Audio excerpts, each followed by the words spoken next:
বন্ধুরা শুভ সকাল। তো আমি আমার পাখির অলরেডি ব্রিডিং কোর্স শুরু করছি। তো ব্রিডিং কোর্সের ফার্স্টে আপনারা যে কাজটা করবেন সেটা আপনার সামনে শেয়ার করতে আসলাম। আমি আতিক। তো আমার হাতে দেখতেছেন রনিভেট। তো রনিভেট 12%। এটা হচ্ছে যে প্রথমত আমি কিছু সানকুনোর এবং রিংনেট পাশাপাশি লাভবার্ড পাখিকে ব্রিডিংয়ে দিব। ব্রিডিংয়ে দেওয়ার আগে প্রথমত হচ্ছে আমি রনিভেটটা পাখিকে খাওয়াই নিব। এটা 1 লিটার পানিতে 1 ml করে একটানা 1 সপ্তাহ। এই সময় পাখিকে কোনো ধরনের ভেজিটেবল দেওয়া যাবে না। তো এটা অবশ্যই সবাই সতর্ক থাকবেন।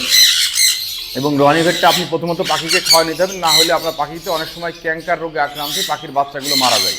তো ব্রিডিং কোর্সের শুরু থেকে আপনাকে প্রথমত পাখিকে রনিভেট 12%টা খাওয়া নিতে হবে। আশা করি সবাই বুঝতে পারছেন।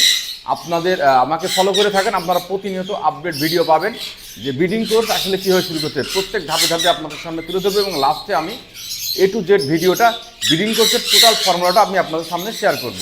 আশা করি সবাই বুঝতেন। সবাই ভালো থাকবেন। সবার জন্য শুভ সকাল।